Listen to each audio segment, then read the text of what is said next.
एक तरफा one sided decision प्रशासन कब तक लेगी? क्या कारण है?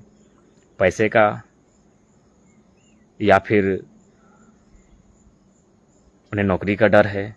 जब डीएसपी महोदय, माननीय एसडीपीओ महोदय ने स्वयं बयान दिया, पहले तो आपका सम्मान करते हैं महोदय, आपने स्वयं बयान दिया कि गोली नहीं चली, ऐसा कुछ विशेष नहीं हुआ, फिर इतनी धाराएं क्यों? जो एक आम इंसान को, अपराधी, आतंकवादियों को ऐसी धाराएं नहीं लगती है, एक उग्रवादी, एक अपराधी को ऐसी धाराएं लगती तो शोभा देता।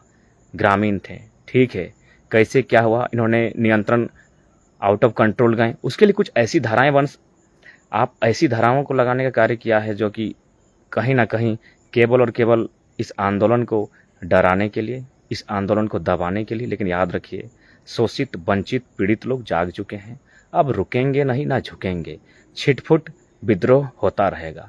और क्यों ना हो, सिंदरी किनका है? पहला बात, प्रशासन और पुलिस विभाग और प्रशासन विभाग दोनों से सबसे प्रश्न है, न्यायपालिका से भी प्रश्न है, सिंदरी किनका है? विधायिका से प्रश्न है, पत्रकारिता से प्रश्न है, कार्यपालिका से प्रश्न है, सिंदरी किसका है? सिंदरी उनका है जिनका सिंदरी बनने में, पहला बात, सिंदरी प्रसिद्ध क्यों है? सिंदरी उद्योग के लिए प्रसिद्ध है, खैर वो बात बाद में करेंगे, तीसरे पॉइंट पर करेंगे। सिंदरी जिनका है, उनके साथ अगर आप शोषण करेंगे तो फिर ये आंदोलन और तेजी के साथ और उग्र के साथ चलेगा। इसलिए आपको समझना चाहिए, आप एक वेल मेंटेन्ड, वेल बैलेंस्ड पदाधिकारी थे, लेकिन आपकी उपस्थिति में सारी कुछ बात हुई। मैंने व्यक्तिगत एकांत में जाकर आपसे तकरीबन 15 से 20 मिनट आपसे बात हुई। आपने उस दरमियान यही कहा कि भीड़ को नियंत्रण करो। उसके बावजूद अगर आपने ऐसा कार्य किया है तो कहीं ना कहीं दुखद है, किसी के दबाव में है आप। अब किसके दबाव में है ये तो खैर आप जाने, माननीय महोदयगण, जितने भी वरीय पुलिस पदाधिकारी हैं, आप नेताजी के दबाव में हैं या फिर किसी बड़े बाहुबली दबंग के दबाव में हैं, वो आप जानते हैं। लेकिन ये है, ये कहीं ना कहीं गलत है। इसलिए ये तो स्पष्ट है कि यह बहुत बुरी तरह से ग्रामीणों को दबाने के लिए, उनका शोषण जारी रखने के लिए ये इतनी धाराएं, 16 धाराएं कुछ समझते हैं आप, 307, 353 मैंने वर्दी फाड़ देना, ये तो झूठा बात है। हम लोग भी सामने थे, ऐसा बात नहीं है। हालांकि हम लोग जब पहुंचे, क्या कब पहुंचे वो मामला अलग है, वो मेरा व्यक्तिगत मामला है, हम कहाँ थे नहीं थे। लेकिन जब आपसे बात हुई माननीय अधिकारियों के बीच तो स्पष्ट था, वर्दी अगर फटी है तो उसका फॉरेंसिक जांच करवाया जाए कि वर्दी किस हाथ से फटी है, फटी हुई वर्दी को प्रेजेंट किया जाए। ऐसे तमाम कई ऐसे धाराएं हैं जो बेबुनियाद हैं। अरे हम तो कई अपने ऐसे साथियों का नाम देख रहे हैं, मैं एक हमारे 2-4 साथी हैं जो तो गए भी नहीं हैं, उनका भी नाम, माने किसी के रंजिश में आकर, किसी के बहकाव में आकर प्रशासन के लोग जब इस तरह का कार्य करते हैं, पुलिस के लोग, तो बहुत दुखद बात होती है। खैर, आंदोलन दबेगा नहीं, आंदोलन रुकेगा नहीं, आंदोलन झुकेगा नहीं। तो माननीय एसडीपीओ महोदय, आप चूँकि आपको इसलिए मैंने कहना चाहते हैं कि कहीं ना कहीं उस पुलिस की टीम में सबसे बड़ी पदाधिकारी आप थे, सबसे मैंने पढ़े लिखे, सबसे शिक्षित, सबसे उच्च रैंक में आप थे। तो कहीं ना कहीं आप बहुत सूझबूझ के साथ आपको जो कार्य करना चाहिए था, आपने दबाव में अथवा किसी के डर से जो कार्य किया है, इसके लिए काफ़ी दुखद प्रकरण। दूसरा बात, मैं आदरणीय बलियापुर के थाना प्रभारी मैडम, हंसी आती है मैडम, अगर आप वीडियो सुनेंगे, क्योंकि सुनने में आया है कि मेरा वीडियो एसपी डीएसपी रैंक तक के लोग सुनते हैं, तो हंसी आ रही है मैडम। बिल्कुल हंसी आ रही है। सिंदरी थाना अगर एक्शन लेती, कुछ एफआईआर करते, उन्होंने कर ही दिया है, ऐसा बात नहीं, 16 मैंने बड़ी बड़ी धाराएं लगा दिया है। लेकिन बलियापुर थाना में कांड होना, बलियापुर थाना में भी लगभग 10 धारा लगना, मतलब बड़ा हंसी का विषय है। प्रशासनिक ये पुलिसिया व्यवस्था पूरा हंसी का विषय बन जा रही है, चंद मुट्ठी भर लोगों का गुलाम बन रही है। बलियापुर थाना में क्या हुआ है? बलियापुर के थाना में क्या हुआ है? तो सबसे पहले मैं ये स्थानीय थाना, जो बलियापुर की थाना प्रभारी मैडम है, उनसे मैं पूछना चाहूँगा, मैडम बलियापुर के थाना में क्या हुआ है? देख रहे हैं बलियापुर के थाना में भी आप लोगों का मैंने केस किए हैं, तो कहीं ना कहीं आप अगर ड्यूटी बचा रहे हैं तो फिर कोई और ड्यूटी ढूंढ लीजिए मैम, क्योंकि ये कहीं ना कहीं आप भी थोड़ा सा ठंडे दिमाग से बैठ के सोचिए कि मैंने इतना भी मैंने जमीर को मत, अपना स्तर, अपने जमीर के स्तर को गिराइए कि आप मैंने अपनी ड्यूटी को बचाने के लिए और बड़े अधिकारियों के दबाव में आकर कुछ भी लिखिएगा।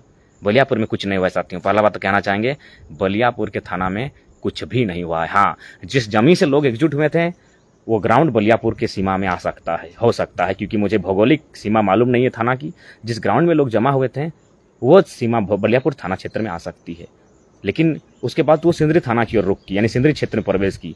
तो बलियापुर के थाना प्रभारी मैडम द्वारा एफआईआर करना भी 10-10 धारा, उसमें भी 307, 353 के साथ बड़ा शोभनीय। आपके पास तो 353 का कोई मैटर ही नहीं बनता था, ना आपके पास 307 बन रहा है, क्योंकि आपके पास किसी के साथ कुछ प्रमाण ही नहीं है। हाँ, आप ये कह सकते हैं कि मैंने बिना मर्जी के जुलूस निकालना, क्योंकि आपके थाना क्षेत्र में बिना मर्जी के जुलूस, ये चीज़ मैटर हो सकता था। तो इसके लिए, लेकिन कहीं ना कहीं अगर आप किसी के दबाव में, तो इसलिए निवेदन होगा वैसे अधिकारियों से, आप लोग अगर पैसा वैसा अच्छा खासा हो गया है तो कोई बढ़िया व्यापार कीजिए, कोई पशुपालन कीजिए, कोई मछली पालन वगैरह कुछ कीजिए मैडम लोग, आपसे निवेदन होगा। क्योंकि बार बार तो आप पे दबाव बनेगा, तो आप कितने गरीबों का हक मारिएगा, कितने गरीबों को दबाइएगा। अगर ड्यूटी का मतलब गरीबों का हक मारना है तो ऐसी ड्यूटी मना करें, निवेदन होगा। ड्यूटी का मतलब अगर गरीबों को दबाना, उनका प्रताड़ना करना, उन्हें शोषित लोगों को और शोषित करना है, तो कृपया निवेदन हो ऐसी ड्यूटी ना करें। बलियापुर थाना में कुछ नहीं हुआ है, एकदम कुछ नहीं हुआ है। आपसे निवेदन होगा, ये बलियापुर के थाना में कुछ नहीं हुआ है, एगो पत्ता तक वहाँ नहीं हिला है, ना एगो चींटी तक का, माने चींटी से कुछ विवाद हुआ है। इंसान और पुलिस और प्रशासन तो बहुत दूर की बात है। ठीक है, बड़ाधा गांव आता है, लेकिन वहाँ कुछ ऐसा, वहाँ भी 307 लगा है, वहाँ भी आपका 353 लगा है, तो वहाँ ऐसा तो कुछ नहीं ना हुआ है, मानते हैं। बड़ाधा ग्राउंड ठीक है, सिंदरी बलियापुर थाना में आता होगा, लेकिन वहाँ से तो लोग सिंदरी थाना की ओर चले गए। तो कहीं ना कहीं बलियापुर थाना प्रभारी मैडम, आप अगर दबाव में हैं तो ऐसा दबाव और ऐसी ड्यूटी बड़ा दुर्भाग्यपूर्ण है। अपने पैशन को चुन लीजिए मैम, जहाँ आप दिल से अपनी सुन सकते हैं। बाकी अगर इसी तरह चलना है, अंग्रेजों की तरह शासन करना है डिक्टेटरशिप के साथ, तो स्वागत है, हम लोग आंदोलन करेंगे, फिर हो सके 2 महीना बाद फिर नया 10 को धारा लगेगा, लेकिन अब पीछे नहीं हटेंगे। बाकी फिलहाल तो प्रशासन के लोग ढूंढ ही रहे हैं। फिलहाल पलमा के पहाड़ में हैं, बड़ी मुश्किल से टावर लगा है, दूसरा का मोबाइल से ऑनलाइन आए हैं, तो पलमा के पहाड़ में बैठे हैं, समय मिले तो आइएगा। दूसरी बात, यहाँ अंकिता सिंह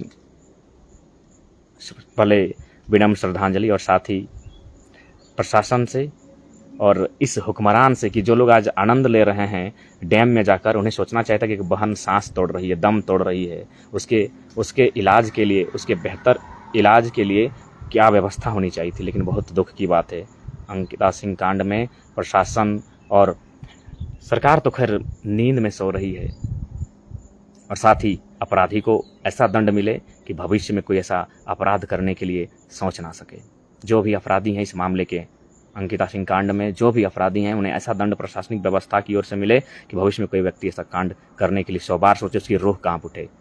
और सरकार वह चाहती तो शायद उसका बचाव हो सकता था, अगर वह इंटरेस्टेड होती, अगर वह इस मामले को लेकर सचेत रहती, लेकिन वह इस मामले को लेकर नहीं, वह तो डैम घूमने में व्यस्त है। आप इसी तरह डैम घूमते रहोगे और यहाँ की बहू बेटियों की इज्जत आबरू पर संकट आता रहेगा। इसलिए प्रशासन से निवेदन होगा, इस मामले में त्वरित एक ऐसी कार्रवाई हो, एक ऐसा दंड न्यायपालिका के माध्यम से मिले, ताकि आने वाले लोग अगर ऐसा करने की सोचे भी तो उसका रूह कांप उठे। तीसरा मेरा इस वीडियो में अंतिम संदेश ये होगा कि सिंदरी, प्रश्न है कि सिंदरी में क्यों, सिंदरी में क्यों? पहला बात तो जान लीजिए कि दबंगों के कब्जे में झरिया है, लेकिन फिलहाल झरिया में लोग उतने एकजुट नहीं हो पाए हैं। झरिया में दबंगों की संख्या, दबंगों की आबादी और दबंगों का प्रभुत्व बहुत ज़्यादा है, इसीलिए झरिया में समय लगेगा। अब प्रश्न ये उठता है कि सिंदरी में ही ये आंदोलन क्यों हुआ। अगर हम बात करें टुंडी की, तो टुंडी आज भी झारखंडियों के पक्ष में है। टुंडी आज भी झारखंडियों के पक्ष में है, तो चाची आज भी झारखंडियों के पक्ष में है। प्रश्न है कि बागमारा में क्यों नहीं, तो बागमारा में अभी बाहुबलियों की संख्या ज़्यादा है, उनका वर्चस्व है, समय घटेगा उनका और ग्रामीणों की एकजुटता बढ़ेगी, वहाँ भी आंदोलन होगा। आंदोलन झरिया में भी होगा। लेकिन प्रश्न सिंदरी में क्यों? सिंदरी में इसलिए क्योंकि सिंदरी उद्योग नगरी है। उद्योग नगरी आप समझते हैं, जहाँ उद्योग होता है। सिंदरी में FCI है, सिंदरी में हर्ल है, सिंदरी में ACC है। अब प्रश्न होता है कि उद्योग बनने के लिए 5 चीज़ें, जैसा कि हमने पढ़ा है, अपने कक्षाओं में पढ़ा है, उद्योग बनने के लिए 5 चीज़ें चाहिए, जिनमें पहला जो चीज़ होता है उसे हम लोग ज़मीन कहते हैं, भूमि कहते हैं। अब प्रश्न उठता है, सिंदरी के जितने भी उद्योग बने हैं उसमें कितने जो दबंग हैं उन्होंने कितना ज़मीन दान दिया है? अरे घंटा वे ज़मीन दान देंगे, उनकी ज़मीन खुद यहाँ नहीं है, वह खुद कब्जे में आकर यहाँ बसे हैं, तो वे क्या ज़मीन दान देंगे? यानी उद्योग बसने में अगर सबसे पहला योगदान किसी का होता है तो उनका योगदान होता है जिनकी ज़मीनें गई हो, जिनकी ज़मीनें गई हो। तो सिंदरी में जो भी उद्योग बसे हैं, हर्ल की बात करें, FCI की बात करें या ACC की बात करें, वह तमाम ग्रामीणों के ज़मीनों पर बसे हैं। वो ग्रामीण आज भी न्याय मांग रहे हैं, आज भी इंसाफ मांग रहे हैं। आप उन्हें तो इंसाफ नहीं दिला पा रहे हैं, अपितु क्या कर रहे हैं, कुछ पैसे, कुछ लालच लेकर शासन प्रशासन दबंगों के तलवे चाटकर उन्हें दबंगों को काबिज होने के लिए खुला छूट दे रही है। तो निश्चय ही सिंदरी में इसलिए आंदोलन होगा क्योंकि सिंदरी में ग्रामीणों की संख्या अभी ज़्यादा है और वो सिंदरी वाले जानते हैं कि अगर आंदोलन नहीं करते हैं तो सिंदरी भी झरिया और बागमारा बन जाएगी, सिंदरी भी धनबाद बन जाएगी और फिर ग्रामीणों का वर्चस्व ही समाप्त हो जाएगा। अपनी ज़मीन में ही उन्हें रेंग रेंग कर चलना पड़ेगा, अपनी ज़मीन में ही उन्हें ज़िंदगी भटक भटक कर बितानी पड़ेगी। इसलिए सिंदरी बहुत ज़रूरी है। सिंदरी के साथियों को भी एकजुट होकर लड़ने के लिए बहुत ज़रूरी है, क्योंकि मैंने स्पष्ट कहा था, आज नहीं, मैंने अपने भाषणों में भी जो स्टार्ट किया था तो पहले सिंदरी का ही जिक्र किया था, फिर चंदन क्यारी का जिक्र किया था, क्योंकि यहाँ उद्योगों की व्यवस्था होगी, उद्योग स्थापित होंगे और जब उद्योग स्थापित होंगे तो पहला ज़मीन लिया जाएगा और ज़मीन किसी बाहरी व्यक्ति का नहीं, उनका ज़मीन ही नहीं तो उनसे कहाँ से लिया जाएगा, ज़मीन ग्रामीणों का लिया जाएगा, जिसमें आज सबसे ज़्यादा भुक्तभोगी हैं अगर कोई छाताबाद, सांवलापुर, रघुनाथपुर, ऐसे दर्जनों दर्जन गाँव हैं जिनकी लगभग 6000 एकड़ ज़मीनें ली गई हैं। 6000 एकड़ ज़मीन समझते हैं आप? आज के दौर में 6000 एकड़ क्या होता है? उन्हें क्या मिला? लाठी डंडा झूठा FIR मिला।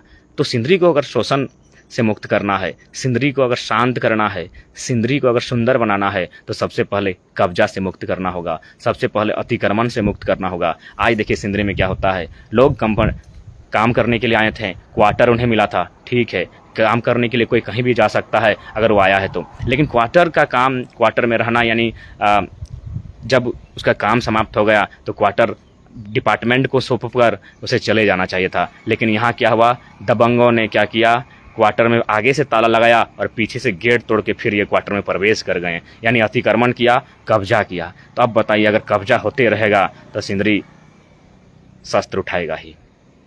इसीलिए माननीय न्यायालय का आदेश है, आप कार्यपालिका के लोग, आप प्रशासनिक व्यवस्था के लोग, पुलिसिया विभाग के लोग, माननीय हाई कोर्ट का आदेश है कि जिस ज़मीन पर कंपनी ने अधिग्रहण किया है और उस पर काम नहीं हो रहा है तो वह रैयत को सौंपना चाहिए।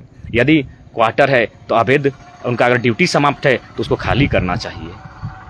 ऊपर से राज्यपाल महोदय के लेटर हेड में ये जारी हुआ है, उद्योग में 75% स्थानीय लोगों को नौकरी मिलनी चाहिए। क्या ये हुआ? क्या सिंदरी में हुआ? नहीं हुआ। तो इसीलिए सिंदरी शांत अब नहीं रहेगा। सिंदरी की सुंदरता तभी आएगी जब सिंदरी के लोगों को हक अधिकार मिलेगा। और सिंदरी वासियों का है, सिंदरी ग्रामीणों का है, उनका है जिन्होंने सिंदरी के लिए संघर्ष किया है, जिन्होंने सिंदरी के लिए अपनी ज़मीन को दान दिया है, जिन्होंने सिंदरी के लिए अपने रक्त को बहाया है।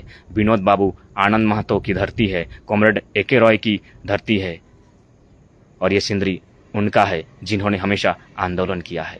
आज भले कॉमरेड साहब नहीं रहे, विनोद बाबू नहीं रहे, आज आनंद महतो जीवित है। आप उनसे जाके पूछ सकते हैं कि सिंदरी किनकी है, सिंदरी में कैसे संघर्ष हुआ है, सिंदरी में कैसे, और वही नहीं, एक बहुत बड़ी जन आबादी है, ठीक है, नेतृत्व करता ना सही, जन आबादी आज उपस्थित है। उन गाँव में जाकर पूछिए, उन गाँव में, रघुनाथपुर के गाँव में, सांवलापुर, छाताबाद, अन्य गाँवों में जाकर पूछा जाए कि सिंदरी के लिए ज़मीनें किनकी गई है, जिनके ज़मीनें गई है उनके साथ क्या हुआ। इसलिए अब लड़ाई होगी, अब विद्रोह होगा ज़मीन वापसी की। अब कंपनियों को चेतावनी दी जाएगी, हमारी ज़मीनें वापस करो, हमारी ज़मीनें वापस करो, हमें आपका रोज़गार नहीं चाहिए, हम उस पर हल चलाएंगे।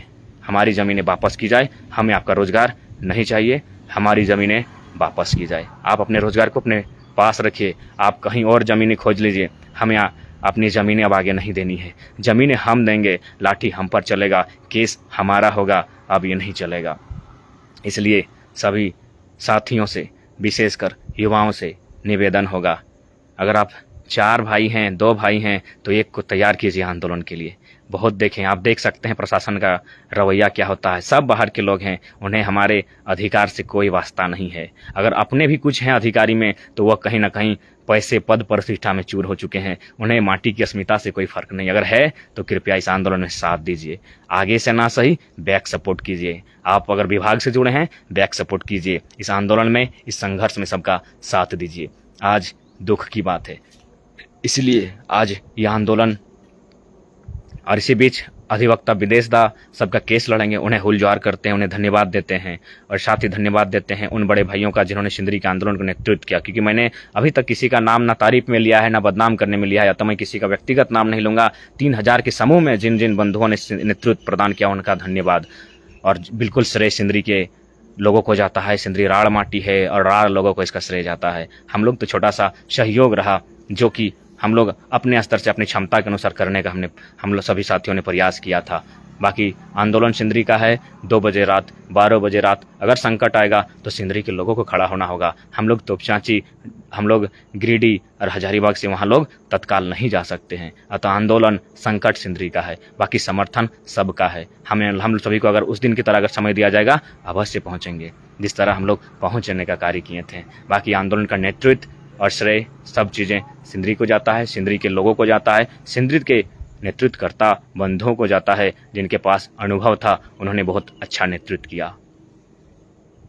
बाकी मैं सिंदरी के युवाओं से यही अपील करना चाहूँगा कि अभी नहीं तो कभी नहीं, एक बहाना मिल चुका है, इस बहाना को अब जाने मत दीजिए। 22 सालों बाद, ये तो राज्य की बात कर रहे हैं, 22 सालों के बाद अगर सिंदरी की स्थिति की बात करें तो हमको लगता है 40 सालों के बाद सिंदरी में ऐसी गूंज हुई है। इस गूंज को गूंजते रहने के लिए हमें जो भी करना पड़े तैयार रहिए। केस हुआ है, केस के लिए तैयार हैं, गोलियां चलेंगी उसके लिए भी हम लोग तैयार हैं, लेकिन आपसे यही निवेदन होगा, आप लोग तैयार रहेंगे आंदोलन के लिए आप लोग सभी तैयार रहेंगे। अच्छा, विदेश दा को धनबाद कोर्ट में डॉन के नाम से बुलाया जाता है। चलिए दादा, आपका बहुत बहुत धन्यवाद, आपने अपने समर्थन से कम उनमें एक और साहस का संचार किया। बाकी लोग टूटेंगे नहीं, झुकेंगे नहीं, वह जानते हैं। शक्तिदा ने भी कहा था, एक पीढ़ी गोली खाएगी, दूसरी पीढ़ी जेल जाएगी। ये दूसरी पीढ़ी है, जेल जाने की शुरुआत हो चुकी है, संघर्ष करने की शुरुआत हो चुकी है, और हम लोग ऐसा इसलिए कर रहे हैं ताकि तीसरी पीढ़ी राज कर सके। बिल्कुल हम चाहेंगे बोकारो चंदन क्यारी के साथी भी सिंदरी के तर्ज पर एकता का परिचय देते हुए एक आंदोलन की तैयारी करें। ऐसा आंदोलन जिससे हमारी खोई हुई ज़मीर, हमारी सोई हुई ज़मीर, हमारी सोई हुई अस्मिता जाग उठे और हमें एक लड़ने का साहस हो। क्योंकि देखा, हमने भी कागज़ कानूनों को देखा, कानून उनकी है। मुंशी प्रेमचंद ने भी कहा था, कोर्ट कचहरी केस उनका जिनका पैसा हो। खैर, विदेश दा का धन्यवाद जो बिना पैसा वालों का साथ देने के लिए आगे आए हैं। बाकी पैसा है तो ही आपकी प्रशासन है, पैसा है तो प्रशासनिक अधिकारी आपकी सुनेंगे। हमारे पास ऐसा वैसा कुछ भी नहीं है, ना पैसा है ना ऐसा वैसा कुछ है। हमारे पास एक विचार है, हमारे पास एक दास्तां है, दशकों की दास्तां है, शोषण की दास्तां है, प्रताड़ित होने की दास्तां है, वंचित होने की दास्तां है, घर जमीन द्वार छिन जाने की दास्तां है, नियोजन नौकरियां माटी रोटियां छिन जाने की एक लंबी कथा है हमारे पास। इसके ज़्यादा हमारे